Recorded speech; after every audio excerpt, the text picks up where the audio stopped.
അബ്യൂ മരം വെച്ചിട്ട് ഒന്നര വർഷമായിട്ടുള്ളൂ. പക്ഷേ അബ്യൂ മരത്തിൽ ഒരു ഒരു കായ പിടിച്ചു. അതിൻ്റെ പഴം പറിക്കാൻ പോകണം. ഒന്നല്ല, 2 പിടിച്ചായിരുന്നു. അപ്പോൾ ഇതൊരു പഴുത്തു എന്നാണ് തോന്നുന്നത്. ഒരെണ്ണം കൂടി ഉണ്ട്, പക്ഷെ ഇവരാരും ഇത് കണ്ടിട്ടില്ല. ഈ ഒരെണ്ണം ഞാനിവിടെ ഒളിപ്പിച്ച് വെച്ചിട്ടായിരുന്നു. 2 ആകെ 2 ഉണ്ടായുള്ളൂ. ഇത് ഞാൻ മനസ്സിലാക്കിയെടുത്തോളം കുറേ കായകൾ ഉണ്ടാവും, പക്ഷെ അത് കൊഴിഞ്ഞു പോവും. പിന്നെ 1-2 വർഷം കഴിഞ്ഞിട്ടാണ് ഉണ്ടാവുകയുള്ളൂ എന്നാണ് എല്ലാവരും പറഞ്ഞു കേൾക്കുന്നത്. എനിക്ക് കറക്റ്റ് അറിയില്ല, അങ്ങനെയാണ് ഞാനും കേട്ടത്. നല്ല ഫ്രൂട്ടാണെന്ന് പറഞ്ഞിട്ടാണ് ഞാനും വെച്ചത്. പക്ഷെ ഒരു ഫ്രൂട്ടും ഉണ്ടായി. അപ്പോൾ ഞാനത് പറിക്കാൻ പോവാണ്. പറിച്ച് അത് ഞാനൊന്ന് മുറിച്ച് ഞാൻ നോക്കാം. 2 ഫ്രൂട്ട് ഉണ്ട്. ആ 2 പറിക്കാൻ പോവാണ്. ഇനി ഇത് കിളിയൊക്കെ കൊത്തി തിന്ന് പോയാലോ എന്ന് വിചാരിച്ചിട്ടാണ്.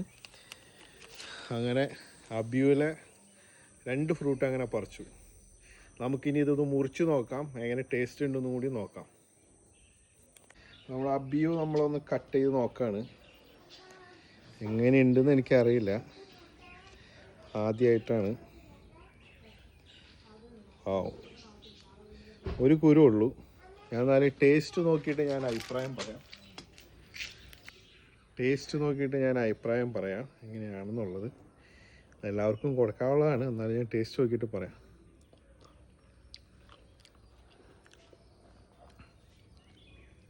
ഞാൻ ഇത് ജീവിതത്തിൽ ആദ്യമായിട്ട് കഴിക്കുന്നതാണ് അബ്യൂ. കരിക്കിൻ്റെ ടേസ്റ്റാണ്. കരിക്കിൻ്റെ ടേസ്റ്റായിട്ടാണ് എനിക്ക് ഫീൽ ചെയ്തത്. ഇതാണ് അതിൻ്റെ ഉള്ളിൽ വരുന്നത്. ഇത് നല്ല ഫ്രൂട്ടായിട്ട് തന്നെയാണ് എനിക്ക് തോന്നുന്നത്. എല്ലാവരുടെ വീട്ടിലും 1-2 ഫ്രൂട്ട് അല്ലെങ്കിൽ മരം വെക്കുന്നത് വളരെ നല്ലതായിരിക്കും. ടേസ്റ്റ് ഉണ്ട്, എനിക്കിഷ്ടപ്പെട്ടു. അപ്പോൾ എല്ലാവരും ഇതിൻ്റെ അല്ലെങ്കിൽ അബ്യൂ മരം വെച്ച് പിടിപ്പിച്ച് ഇതുപോലെ ഫ്രൂട്ട് ഉണ്ടാക്കുക. ഒരുപാട് ഉണ്ടാകുന്നൊരു ഫ്രൂട്ടാണ്, നല്ല ഫ്രൂട്ട് തന്നെയാണ്. ഞാൻ അത് സജസ്റ്റ് ചെയ്യുന്നു. Okay, thank you.